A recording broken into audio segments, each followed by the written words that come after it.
Hello students, कैसे हो आप सब। उम्मीद करता हूँ आप और आपकी जो स्टडी है वो बहुत अच्छी चल रही है। आज की वीडियो में हम चैप्टर नंबर 10th के अंदर, क्लास 10th का जो आपका चैप्टर नंबर 10th है, एक्सरसाइज 10.2 क्वेश्चन नंबर 8 को डिस्कस करने वाले हैं।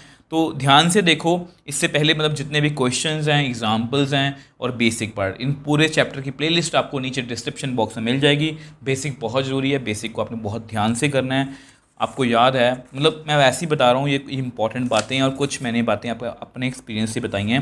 ये सब कुछ आपको मतलब कि क्वेश्चन सॉल्व करने में हेल्प करने वाला है। तो क्वेश्चन को पढ़ते हैं। Quadrilateral A B C D is drawn to circumscribe a circle, see figure prove that A B plus C D, A B और सी डी को हिस्से को हमें जोड़ना है और A D plus B C ये बराबर है। तो ध्यान से देखो, आपको समझाने के लिए ना क्वेश्चन मैंने डायग्राम को जान के थोड़ा सा जानबूझ के कलरफुल बनाया, अगर आप देख पा रहे हो। अब क्यों बनाया, ताकि आप इसको थोड़ा सा फील कर पाओ। ध्यान से देखो, ये ऑरेंज लाइन है, ये दोनों ग्रीन है, ये दोनों पिंक मतलब पिंक में है, ये दोनों ब्लू में है। तो आपको पता, जैसा कि मैं आपको हमेशा बोलता हूँ कि हमेशा जो भी हमारा मतलब कि क्वेश्चन हम करते हैं ना, जो भी हम नया चैप्टर पढ़ते हैं, उसमें बशर्ते कि कुछ पिछला मतलब कि हमारा जो टॉपिक है वो भी यूज़ होता है, जैसे पिछली नॉलेज भी हमारी यूज़ होती है जो हमने 9th में पढ़ी है, 8th में पढ़ी है। बट 80% उसमें नई नॉलेज होती है जो हमने अभी अभी सीखी है, जैसे 10.1, 10.2। और 10.2 थ्योरम हमें क्या कहती है कि अगर किसी बाहरी पॉइंट से हम दो सर्कल पर टेंजेंट बनाएं तो वो क्या होती हैं, इक्वल। द टेंजेंट्स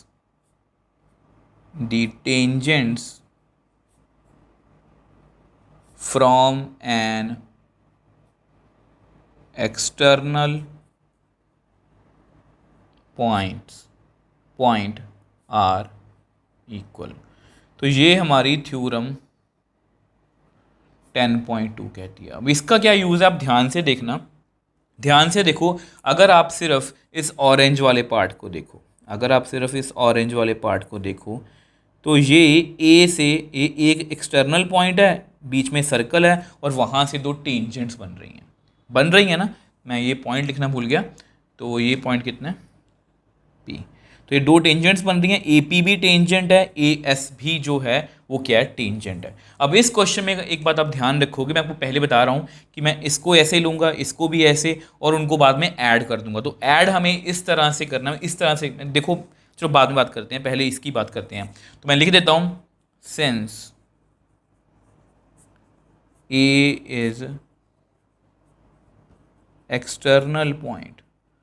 अब ए एक एक्सटर्नल पॉइंट है, तो जो ए पी है वो ए एस के इक्वल है। ए पी जो है वो ए एस के इक्वल है। उसका रीज़न मैं आपको ऊपर ही दे चुका हूँ। अब देखो अगला, अब अगला मान लो हम ग्रीन की अगर बात करें, अगर आप ग्रीन देख पा रहे हो तो ये आपका ग्रीन है, ठीक है। तो ये जो ग्रीन हिस्सा है, अगर आप इसको देखो तो बी एक्सटर्नल पॉइंट है और यहाँ से दो मतलब की टेंजेंट्स जा रही हैं, वो भी क्या है, सेम है। बस इस बात का आप ध्यान रखोगे कि हमें ए बी और सी डी बराबर मतलब प्लस में करने हैं। तो ए पी के साथ मुझे पी बी को रखना है, तो मैं इधर मतलब कि वो लूँगा, ठीक है। इसको नंबर 1 दे दो। तो सेंस, अब क्योंकि बी एक्सटर्नल पॉइंट है तो ए पी, तो बी पी और बी क्यू हिस्सा जो है वो बराबर है, ये दोनों क्या हैं, टेंजेंट्स। को नंबर 2 दे दो। अब उसके बाद हम क्या करेंगे, अब उसके बाद अगर हम पिंक हिस्से की बात करें, ये जो पिंक हिस्सा आपको दिख रहा है, तो सी एक एक्सटर्नल पॉइंट है। अब सी एक एक्सटर्नल पॉइंट है, तो जो है वहाँ पर हमें सी डी चाहिए, ठीक है।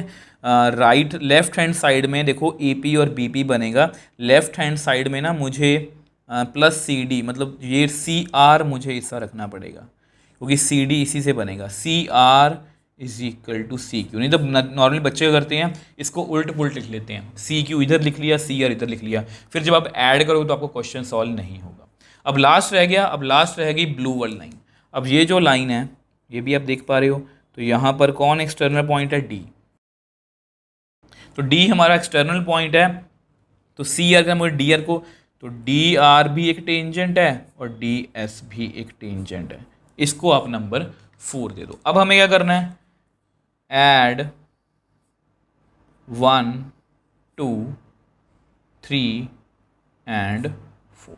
तो ऐड करें, A P plus B P C R plus D R, left hand side को ऐड कर लिया, राइट हैंड साइड को भी ऐड कर लो, A S plus B Q plus C Q plus D S. अब ए पी और B P इसका मैंने ध्यान रखा था, अब ये तो मेरा ए बी बन गया। सी आर डी आर का मैंने ध्यान रखा था, ये मेरा सी डी बन गया। अब ए एस और बी क्यू ऐड नहीं हो रहे, ए एस के साथ कौन ऐड होगा, मैं लिख देता हूँ आपके साथ, A S plus D S, B Q plus C Q. तो which implies A B plus C D, A S D S कितना बनेगा, ये A D, B Q C Q B C. तो इस तरह से हमने इस क्वेश्चन को जो है वो प्रूव कर लिया।